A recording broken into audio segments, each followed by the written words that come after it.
इसके बाद इमरान खान को उनको भी आके शायद किसी ने बताया कि उनको यहाँ से शिफ्ट कर दिया जाएगा किसी और लोकेशन के ऊपर, जो हमने टीवी पे हमने भी कहा, हमने टीवी पे देखा था कि कोई और एक लोकेशन है जहाँ पे आपको शिफ्ट कर दिया जाएगा। तो ये 2-3 हियरिंग्स हैं, इसके बाद इमरान खान को मुकम्मल बंद कर दिया जाएगा।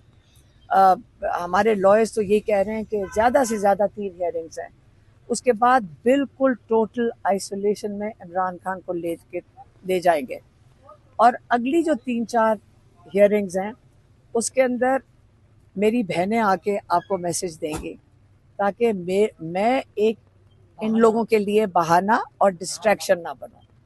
ये आपको पैगाम देना था।